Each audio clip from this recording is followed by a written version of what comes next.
அந்த காலத்துல இருந்து இந்த காலம் வரைக்கும் பார்த்தாச்சு ஒரு நெகட்டிவ் கிளைமேக்ஸ்னா வந்து யாருக்குமே வந்து சாட்டிஸ்ஃபைடா ஆகணும், பிடிக்காம பெருசா என்னடா அது அப்படிங்கிற மாதிரி வந்துட்டு ஒரு மாதிரி நிறுத்திடுவாங்க. இதுக்காகவே பல சீங்கல் மாத்தி வச்சதெல்லாம் நிறைய இருக்கு. பட் நெகட்டிவ் கிளைமேக்ஸே வச்சு ஃபயர் விட்டு கொண்டாடின ஒரு படம் தான் வந்து அம்பிகாபதி. அது கிளைமேக்ஸ்ல ஒரு வார்த்தை தலைவர் சொல்லுவான் பாருங்க, இந்த ஒரு வாரத்தை கூப்பிட்டேன்னா எந்திரிச்சுவேன் ஆனா மாட்டேன், அவ்வளவுதான் போதும்.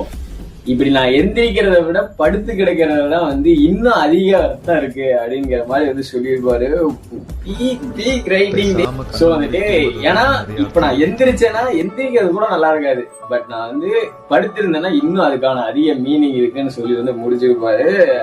அந்த கிளைமேக்ஸ் வருவேன் டே நெகட்டிவாவது பாசிட்டிவாவது இதுதான்டா கிளைமேக்ஸ், இப்படிதான்டா வேணும், எந்திரிச்சிருந்தா கூட இந்த அளவுக்கு இருந்திருக்காது. நான் ஃபீல் பண்ண வச்ச கிளைமேக்ஸ் நெகட்டிவ் கிளைமேக்ஸ கூட பிடிக்கும்டா, அதை அக்செப்ட் பண்ணுவோம்டான்னு சொன்ன ஒரு படம் தான் வந்து அம்பிகாபதி. எல்லாரும் வந்து ஒரு விதமா ஃபீல் பண்ணிருப்பாங்க, சே எந்திரிச்சு இருந்திருக்கலாம்டா, அவன் ஃப்ரெண்டு, லவ் பண்ண பொண்ணு, உங்க ஃபேமிலி, இந்த மாதிரி எல்லாத்துக்காக எந்திரிச்சிருக்கலாம்டா, அவளுக்காக அவன் கிடக்கிறாடா அப்படின்னு தான் எல்லாரும் சொல்லிட்டு இருந்தீங்க. பட் வந்து அவனுக்கு தெரியும் எந்திரிச்சா நம்ம மறுபடியும் பின்னாடி ஜோயா பின்னாடிதான் போவோம், அதனால வந்து படுத்து கிடக்கிறது மேல் அப்படின்னு சொல்லிதான் வந்து அந்த கிளைமேட் வந்து முடிச்சிருப்பாங்க.